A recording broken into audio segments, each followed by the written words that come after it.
This is your daily Facts Matter update, and I'm your host, Roman from the Epoch Times. And boy, do we have a lot to discuss today.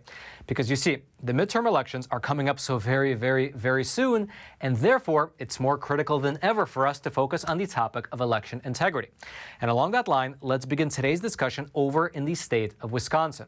6 short days ago, an election watchdog group presented their findings to the Wisconsin State Assembly's Committee on Campaigns and Elections, and they revealed that over 137,000 ballots were unlawfully trafficked within the state of Wisconsin during the 2020 election. Now, the group that presented this information to the Wisconsin State Assembly is called True the Vote. They are a public interest organization focused primarily on the rights of voters. And what they found was that during the 2020 election, at least 137,500 absentee ballots were cast through an unlawful vote trafficking process.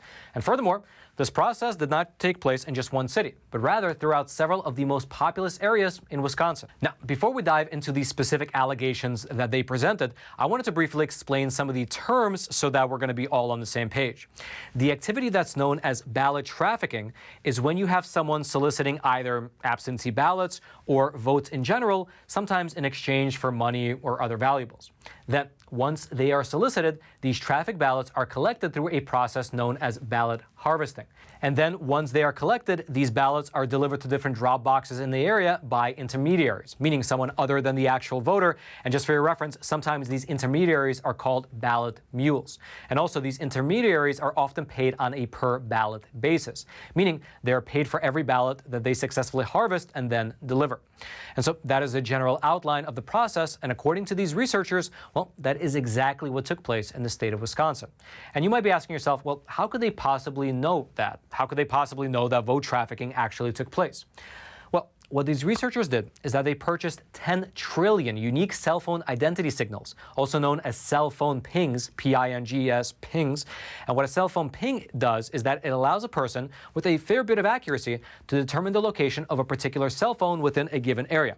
It does this by either using GPS data or by using cell phone tower triangulation. And if you've ever seen a TV crime drama, then you probably know how this technique works. They use several cell phone towers to determine the location of a particular cell phone. And even though these cell phone pings are anonymous, meaning that you do not know the identity of any of the phones that you're tracking, well, it does allow you to track the person through time, and therefore you can actually recreate their pattern of life.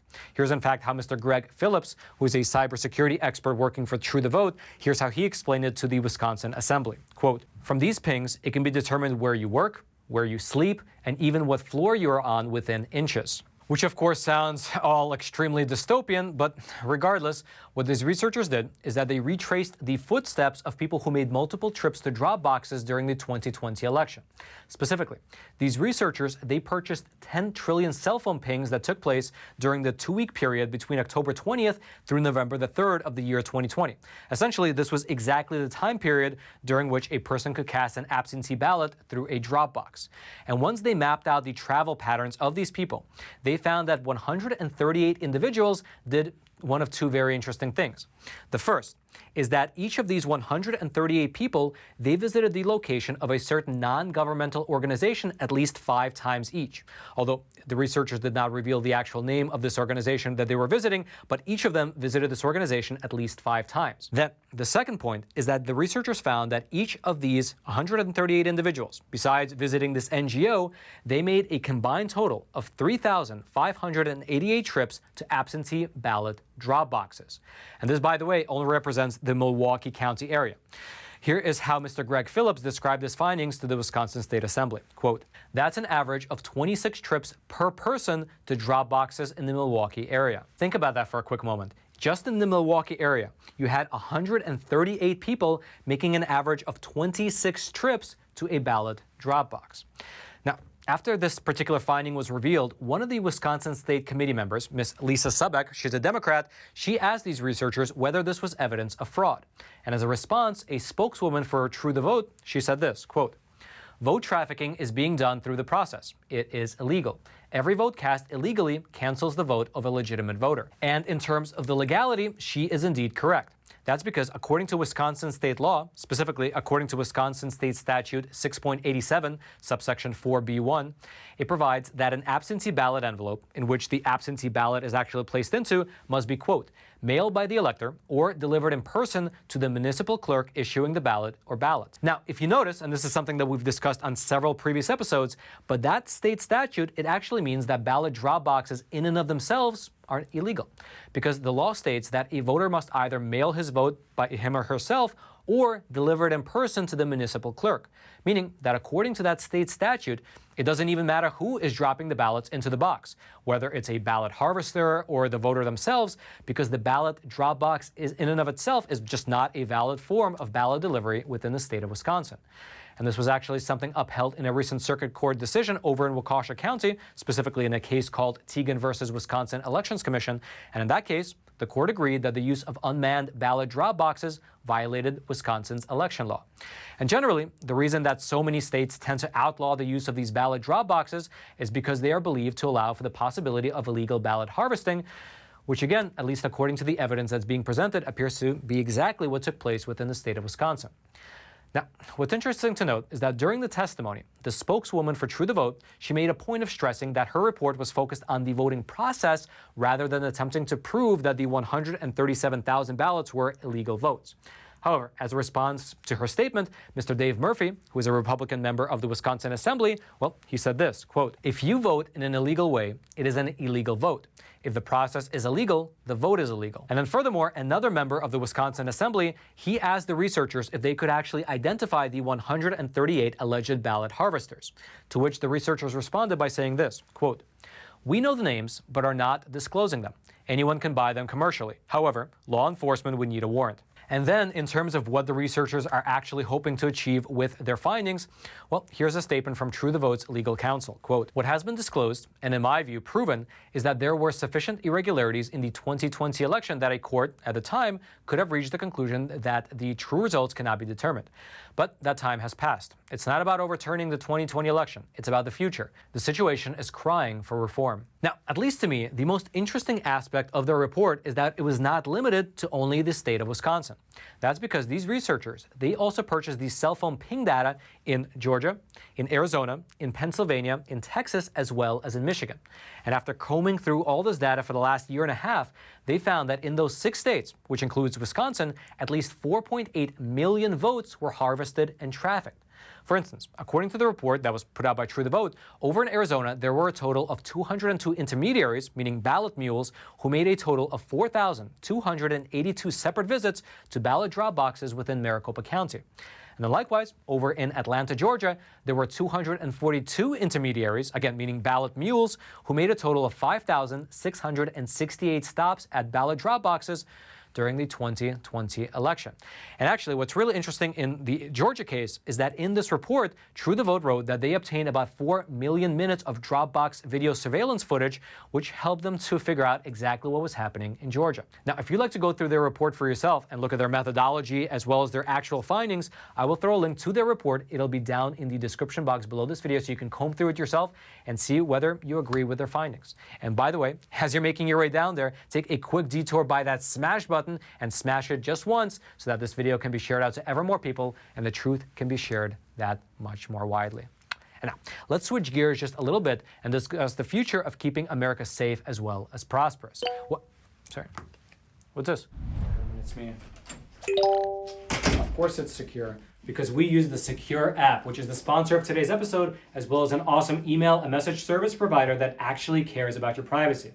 Now listen, it's no big secret that our data is being mined and remined all the time. In fact, there was a recent study that was published in the year 2020, which found that 155 million Americans, likely including you and me, have suffered some form of data breach. And frankly, that's only what's publicly known. However, all those past problems with privacy issues and data mining, well, that can be an issue of the past, because moving forward, you can use the Sekur app, which both your messages, your emails, and your phone calls can remain private. That's because they have their servers and their data centers located in Switzerland instead of in the US or China or Russia. And why does that matter? Because Switzerland has the strictest data privacy laws in the entire world, and they are not subject to the intrusive Cloud Act. Now, what I love the most about the Sekur app is that they don't collect my data, they don't mine my data, they don't mine the data and phone numbers of my friends and family. Everything is private. And best of all, at least in my opinion, this does not work with your big tech email provider just because it is not secure. And so check it out. You can head on over to Sekur.com, and if you use promo code Roman, you can get 25% off. And frankly, their rates are not even that expensive. It only starts with $5 for the messenger and $10 for the email and messenger combo. And best of all, they offer a 7-day free trial. Now, while I was over in Washington, D.C. about 2 weeks ago, I had the unique opportunity to speak with Congressman Greg Murphy, and I was able to pick his brain about the best way for America to move forward with all of the internal and external challenges that we currently face. Take a listen. I'm Greg Murphy. I'm proud to represent North Carolina's 3rd Congressional District over there in eastern North Carolina. Let's begin our conversation with Ukraine. So right now, let's start by maybe ignoring for a moment everything that happened leading up to the Russian invasion. Moving forward, what do you think the best approach for the U.S. would be in terms of dealing with Russia? Well, it's very difficult right now because it looks like the city of Kyiv is going to fall today, or if not in the very near future. And what's happening in Russia is now being done by a maniacal and possibly very mentally ill individual. So how predictable he is really up to anybody's guess. What we do as moving forward is we have to show leadership in the world. The world expects the United States to be dominant, to be a leader for democracy, and we've not done that during this last administration. So we have to be very careful because President Xi in China is looking at the events very, very closely. I know the Iranians are doing the same thing in North Korea. We have to show boldness and we have to show leadership. Do you think there's any way that we can be punitive towards Putin and the Russian government without pushing Russia more into China's orbit and aligning closer with the Chinese Communist Party, or do you think that ship has already sailed? I think the ship in some ways has already sailed, but it's very interesting because I've just been reading some reports now. You know, the oligarchs, those who have been made very, very rich by Putin, are slowly dissociating themselves from him because the sanctions have hurt those individuals tremendously. And so hopefully there'll be an uprising in Russia itself. I'm not going to bet on it, but hopefully that's where it's going to have to be because we're going to have to take this man out from the inside. You know, on the very day that Russia invaded Ukraine, China sent 7 planes into Taiwan's airspace. I mean, that's more regular incursion now, but that happened also on that morning. And also, the Chinese propaganda department sent a memo that was leaked to all the media in China saying, don't criticize Russia, because when we invade Taiwan, we want Russia's support. What do you think the best stance or the best approach we can do in Southeast Asia to mitigate that kind of a problem? We have to know that let the Chinese know that we're not going to tolerate that we're not as a nation and as a world going to tolerate that, because bullies will bully until they're confronted, and that's what needs to happen by this United States, and not by sanctions, not by something, but if needed to, by force. What do you make of the China initiative here in the U.S. getting disbanded under the Biden administration? I think it's a total disaster. And I'll say this, and I'll say it again and again. I think the Biden administration is being blackmailed by China, and that the Biden administration is cowing to everything that is Chinese. We needed to put that back in place. China is not our friend. China has explicitly said they want world dominance, and we're cowing to them with this president. When you said that they're being blackmailed, can you expand on that a bit? You know, you look at what's going on with Hunter Biden, and how that's gotten hushed and everything. You look at some of the other issues that have gone on with Joe Biden. You don't hear anything more about that. There's a smoking gun there that Biden is being so soft on this communist nation that is run by someone who wants to have world domination. So without a doubt, I think there is something going on with Biden and China. So switching back to domestic issues, so the mandates have been a topic of contention throughout the country for a very long time.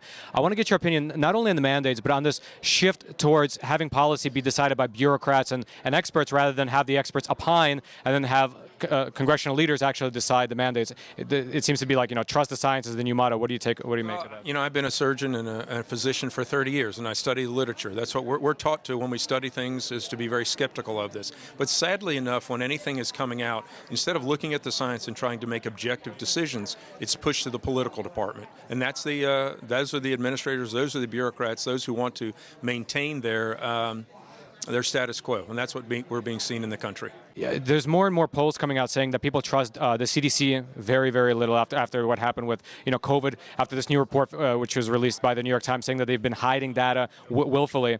So COVID will eventually become endemic. It will eventually fade.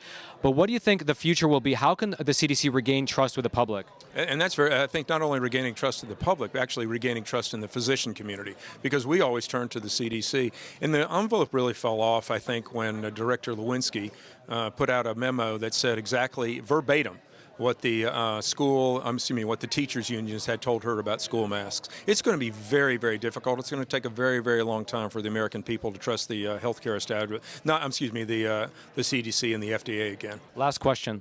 With the national debt officially is around $30 trillion, but if you include unfunded liabilities like Social Security, Medicare, Medicaid, government pensions, and things like that, it's closer to 140 trillion, somewhere between 130 and 160 trillion. What do you think the solution to that is? Because with all the problems overseas, this is essentially a ticking time bomb here in this country. What do you think the solution is moving forward? Unfortunately, our society has been a society that wants handouts.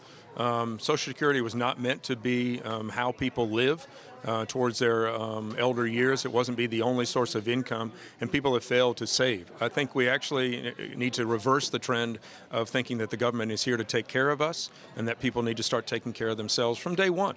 A lot more personal responsibility than waiting for the government to take care of us. There's a lot of talk saying that the Republicans will take back the House and the Senate likely in these midterm elections. If they do you think there's the political will to actually curb some of that national spending? Because those are typically pretty unpopular programs. I mean, to do that. They are, but we have to have the political will. We have to understand that these are the right things to do for the future of our country. Because debt, the horrible debt that we have right now, is an enemy. It's an insidious cancer that's eating out the country from the inside out, and we have to stop it. Now, if you would like to check out the uncensored cut of that interview, if you'd like to check out a plethora of other phenomenal content, and best of all, if you'd like to support the journalism that we do here at the Epic Times, well, I would recommend that you click on that link at the very top of the description box and try Epic TV. It's our awesome no censorship video platform where, again, besides episodes of my show, in particular episodes that you will not find here on YouTube, you will find a ton of great content like Cash's Corner, American Thought Leaders, The Wide Angle, Counterpunch with Trevor Loudon, as well as a ton of great documentaries and movies that can not only entertain your family, but can also keep you informed about what's really happening in this world. Again, the link to Epic TV will be right there at the very top of the description box. And as always, if you use promo code Roman, you can get a 14-day free trial. That way you can check out the content for 2 full weeks. You don't need to pay anything. And then after 2 weeks, you can decide whether you'd like to continue or not. Again, that link will be right there at the top of the description, promo code Roman. And then until next time, I'm your host, Roman from the Epic Times. Stay informed and stay free.